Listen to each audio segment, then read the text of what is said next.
अक्षांशीय स्थिति के आधार पर राजस्थान कहां पर स्थित है?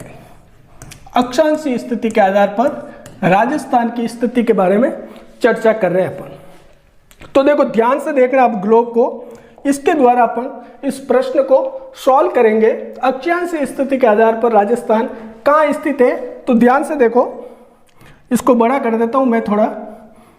ये अपन ने ग्लोब लिया है, इसमें भूमध्य रेखा खींची हुई है, ये बीच में 0 डिग्री, ठीक है। इसके उत्तर की तरफ होगा उत्तरी गोलार्ध, ये हो जाएगा उत्तरी गोलार्ध, और नीचे की तरफ हो जाएगा, आपको मालूम है, दक्षिणी गोलार्ध। क्या हो जाएगा? दक्षिणी गोलार्ध। ये दो गोलार्ध में अंदर ये ग्लोब को बांटा गया है। अब यहाँ राजस्थान, यदि आप ध्यान से देखोगे, एक बार अपन दिशा भी लिख लेते हैं। ये हो जाएगी उत्तर दिशा, और ये दक्षिण दिशा हो जाएगी, ये हो जाएगी पूर्व दिशा, और ये हो जाएगी पश्चिम दिशा। बस अब आपको ध्यान से देखना है, यहाँ पर राजस्थान आप देखोगे तो यहाँ पर स्थित है। ये राजस्थान पतंगाकार में है और यहाँ पर स्थित है। अब आपका आंसर अक्षांशीय स्थिति के आधार पर यदि राजस्थान की स्थिति पूछी जाए तो आप क्या बताओगे? जैसा कि मैंने बताया है, ये भूमध्य रेखा के उत्तर की तरफ है, तो उत्तरी गोलार्ध में स्थित है। कहाँ हो जाएगा राजस्थान?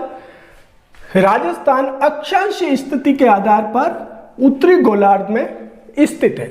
यह हो गया अक्षांशीय स्थिति के आधार पर राजस्थान की स्थिति। यदि अपन इसको देशांतरीय स्थिति के आधार पर देखें तो ध्यान से देखो, अब अपन इसको देशांतरीय स्थिति के आधार पर राजस्थान की स्थिति को देख लेते हैं।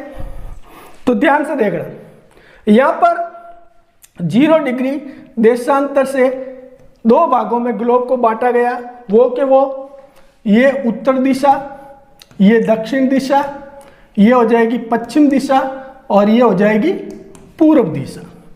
अब देशांतर रेखाएं खड़ी होती है, तो 0 डिग्री देशांतर से अपन ने बांट दिया, तो इधर वाला हो जाएगा पूर्वी देशांतर, सॉरी पश्चिमी देशांतर, ये इधर वाला पश्चिमी देशांतर हो जाएगा, या पश्चिमी गोलार्ध। क्या हो जाएगा? पश्चिमी गोलार्ध। और उधर वाला, ये वाला हो जाएगा पूर्वी गोलार्ध। क्या हो जाएगा? पूर्वी गोलार्ध। पूर्वी गोलार्ध। जैसा कि मैंने बताया आपको, राजस्थान कहां पर स्थित है? ये रहा राजस्थान।